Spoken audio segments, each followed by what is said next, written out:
پتہ کیا چلا؟ میں کیا بتانا چاہ رہا ہوں کہ اگر علم نہیں ہے ہمارے پاس تو ہم کچھ بھی نہیں کر سکتے. توحید توحید توحید ہم کہتے ہیں. کتنے ہی لوگ حلال سمجھ کر حرام کام کر رہے ہیں, حرام سمجھ کر حلال کاموں کو چھوڑ رہے ہیں. نہ وہ حقیقی طور پر اللہ کے حقوق ادا کر سکتے ہیں, نہ وہ حقیقی طور پر بندوں کے حقوق ادا کر سکتے ہیں.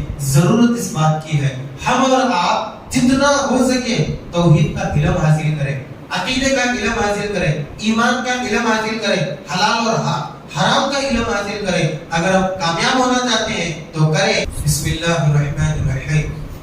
الحمد للہ رب العالمین والعاقبۃ للمتقین والصلاة والسلام علی اشرف الانبیاء والمرسلین. اما بعد, قال اللہ تبارک وتعالی فی مقدس کتابہ فی القرآن المجید كما ورد في سورة الحجرات. أعوذ بالله من الشيطان الرجيم. بسم الله الرحمن الرحيم.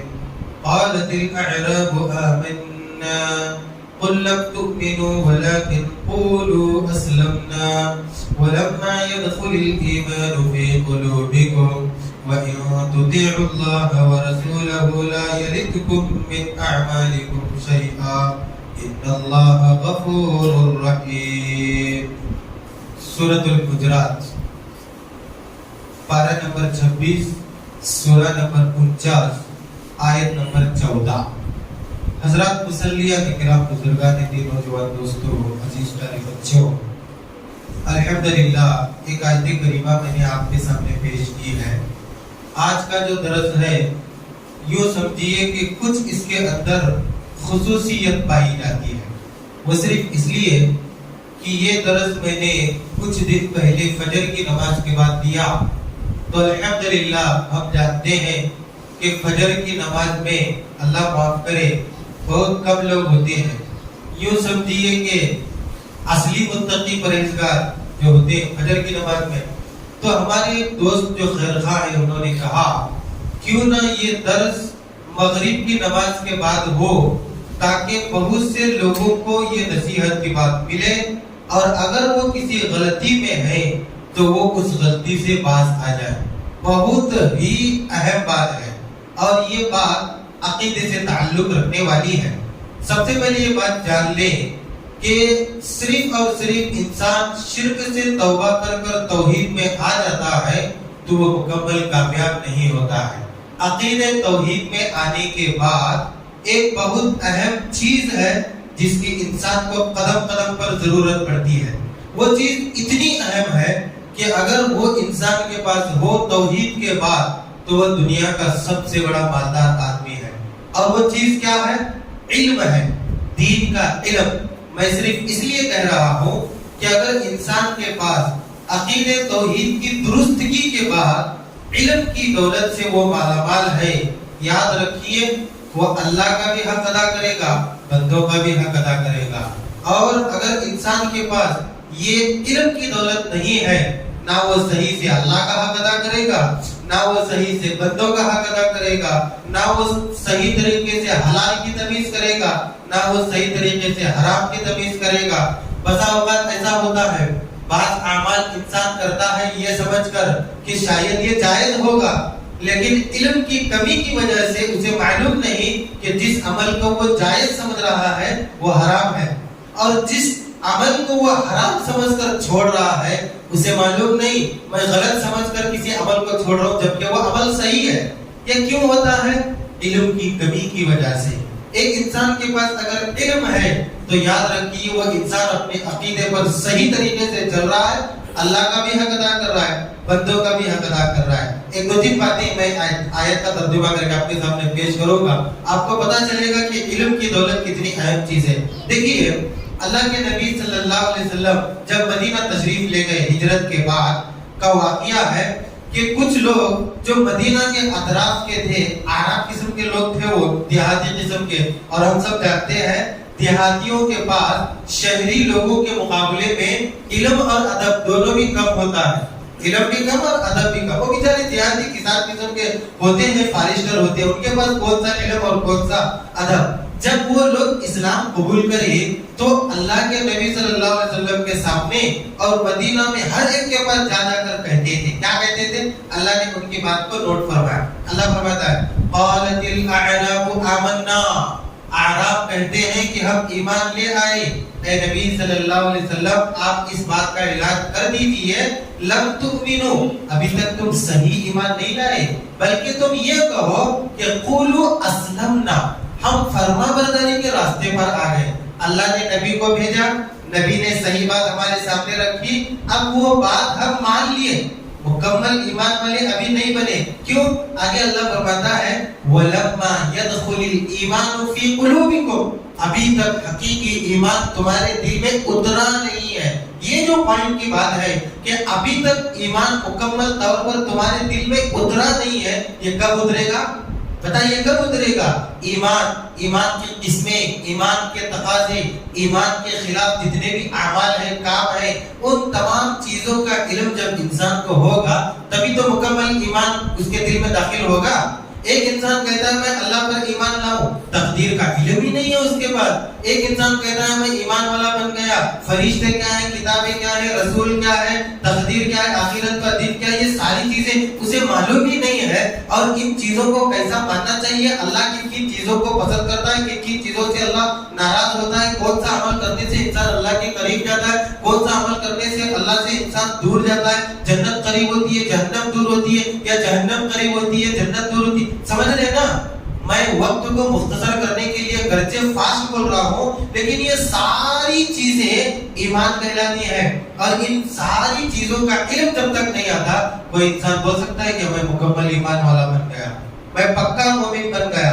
تو دیہاتی جو لوگ تھے وہ آ کر بار بار یہ کہتے تھے ہم ایمان والے بن گئے، ہم ایمان والے بن گئے۔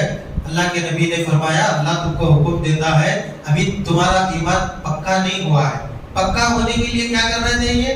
علم حاصل کرنا چاہیے۔ یہی وجہ ہے چاہے مکہ ہو چاہے مدینہ ہو، ہم دیکھتے ہیں جب کوئی نیا انسان مسلمان ہوتا، اسلام قبول کرتا، پرانے صحابہ کو نبی اس کے پیچھے لگا دیتے تھے۔ کیوں لگا دیتے تھے؟ تاکہ وہ علم حاصل کریں، پرانے جو صحابی ہیں ان کو سکھائیں کہ بھئی ایمان یہ ہے، یہ حلال ہے، یہ حرام ہے، یہ صحیح ہے، یہ غلط ہے، ورنہ ہوگا کیا؟ خالی توحید توحید۔ کئی لوگ ہم میں سے ایسے ہیں، اللہ معاف کرے، میں کان پکڑ کر کہنا چاہوں تو کہہ سکتا ہوں کہ توحید کی دولت سے مالا مال ہونے کے بعد اس کا اتنا غلط استعمال کرتے ہیں کہ توحید کے نام پر کتنے حرام کام کرتے ہیں، توحید کے نام پر کتنے غلط راستوں پر چلتے ہیں، اور کیا سمجھتے ہیں کامیاب ہو جائیں گے۔ توحید ہے نا ہمارے پاس، توحید کوئی رشوت میں ملی ہوئی چیز ہے کہ ہر جگہ جو ہے نا کامیاب ہو جائے۔ توحید ایک ایسی دولت ہے، وہ تقاضا کرتی ہے کہ علم حاصل کرو۔ ہم جانتے ہیں نا نبی کیوں آئے، نبی صلی اللہ علیہ وسلم، اچھا ہر نبی کیوں آتا ہے؟ توحید کی دعوت دینے کے لیے آتا ہے نا۔ اور ہمارے پیغمبر کیوں آئے بتائیے ذرا؟ توحید کی دعوت دینے کے لیے نا۔ نبی کا کام ہی ہوتا ہے کہ وہ توحید کی بات لوگوں کو بتائے۔ ایک نبی ہے وہ توحید ہی کی دعوت نہ بتائے تو وہ نبی کس کام کا؟ لیکن ہم جانتے ہیں نا اللہ کے نبی صلی اللہ علیہ وسلم پر نبوت کا تاج پہنایا گیا، آپ کے سر پر یہ تاج رکھا گیا، لیکن توحید کی آیتیں نہیں نازل کی گئی، بلکہ سب سے پہلے اقرا کی آیتیں نازل کی گئی۔ کون سی آیتیں وہ؟ اقرا بسم ربک الذی خلق۔ اے نبی آپ کے پاس ابھی توحید اترنے والی ہے، آپ اس کی دعوت پوری کائنات کو دینے والے ہیں، لہذا اس سے پہلے ہم جو 5 آیتیں آپ کے اوپر نازل کر رہے ہیں وہ کون سی آیتیں ہیں؟ علم کی آیتیں ہیں۔ یہی وجہ ہے کہ اللہ نے یہاں ایمان کا ذکر کیا اور ایک جگہ ایمان کے ساتھ علم کا بھی ذکر کیا۔ اللہ کیا فرماتا ہے؟ یرفع اللہ الذین آمنوا منکم والذین اوتوا العلم درجات۔ اللہ دو لوگوں کے درجوں کو بہت بلند کرتا ہے، ایک تو ایمان والے اور دوسرے علم والے۔ ایمان کے ساتھ علم کیوں جوڑ دیا گیا ہے؟ وہ صرف اس لیے کہ خالی ایمان والوں کے درجے اللہ بلند نہیں کرتا۔ سوچئے ذرا، پوائنٹ کے بعد سوچئے، صرف ایمان والوں کے درجے بلند نہیں ہوتے ہیں، علم والے جو ایمان والے ہیں ان کے درجے بلند ہوتے ہیں، اسی لیے دونوں کا ذکر ایک ساتھ کیا گیا ہے۔ ہم کیا کرتے ہیں؟ آج ہے ہمارے پاس حلال حرام کی تمیز، صحیح غلط کی تمیز، توحید کا تقاضا کیا ہے، ایمان کا تقاضا کیا ہے، اللہ کا حق کیسے ادا کرنا چاہیے، بندوں کا حق کیسے ادا کرنا ہے ہمارا۔ اچھا صحابہ کے بارے میں ہمارا کیا ایمان ہے؟ کتنے پختہ ایمان والے تھے صحابہ۔ ایک مثال دوں گا تاکہ درس لمبا نہ ہو جائے۔ آپ اگر سن رہے ہیں تو میں آپ کے سننے کا بھی غلط فائدہ نہ اٹھاؤں کہ اگر ایک بھی چیز کا علم انسان کے پاس نہ ہو تو کتنا بڑا نقصان ہو سکتا ہے. میں ہو سکتا ہوں کیا کی بات کر رہا ہوں. حضرت عمر رضی اللہ تعالیٰ عنہ دیکھیں اپنے دور خلافت میں جب ان کی خلافت کا دور چل رہا تھا کہ فتوحات کا زمانہ عام ہو گیا. جہاں جہاں مسلمان جا رہے ہیں الحمدللہ جیت عطا ہو رہی ہے.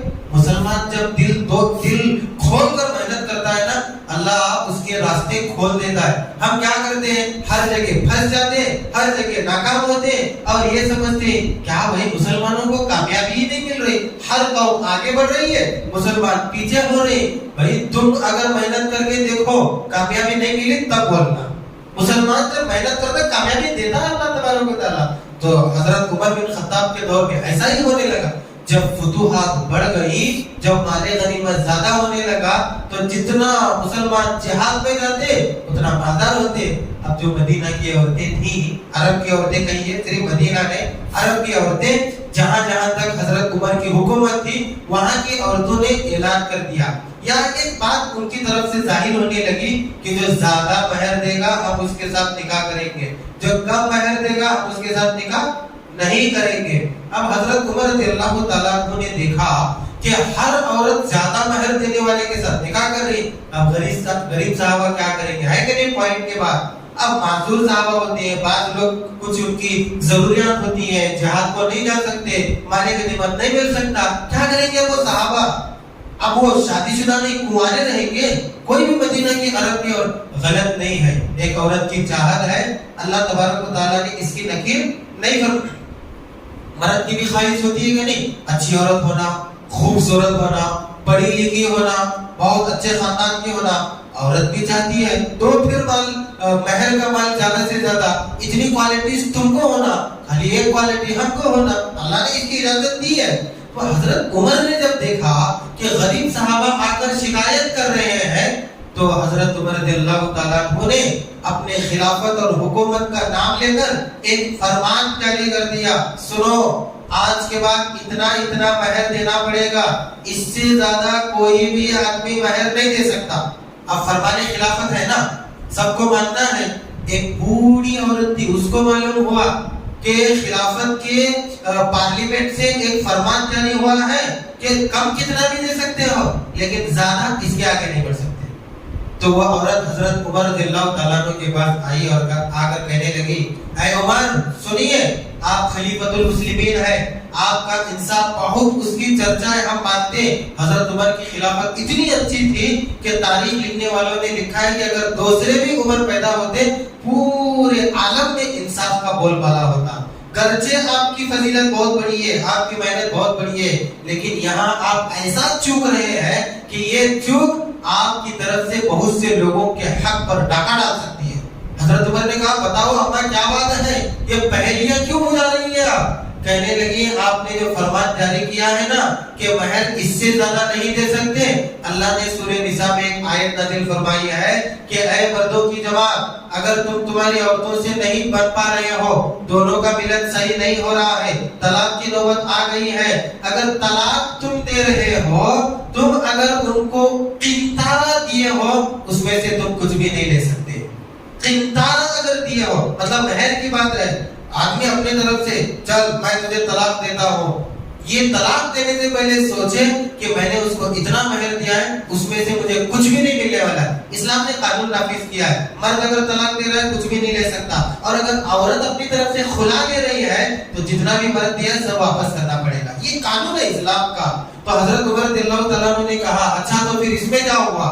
تو عورت کہنے لگی قنطارہ کی مقدار بتاؤ آپ.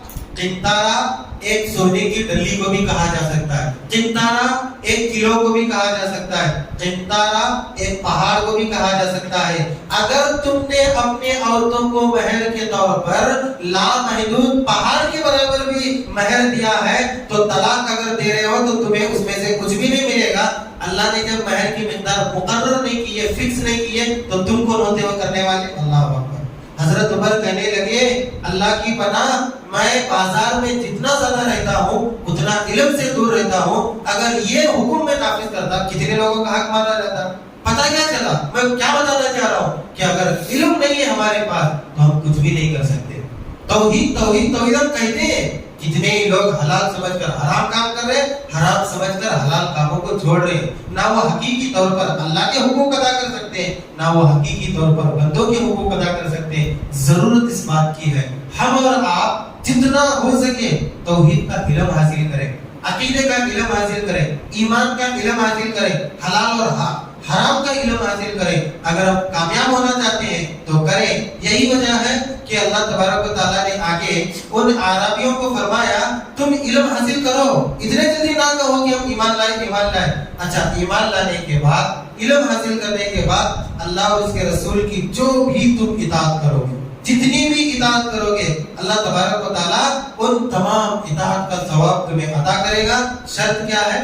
علم حاصل کرنا. تو اللہ سے دعا کریں کہ اللہ تبارک و تعالیٰ کہنے والے اور سننے والے تمام لوگوں کو عقیدے توحید کا اور ایمان کا, حلال حرام کا, ہر طریقے کا علم حاصل کرنے کی توفیق عطا فرمائے. آمین.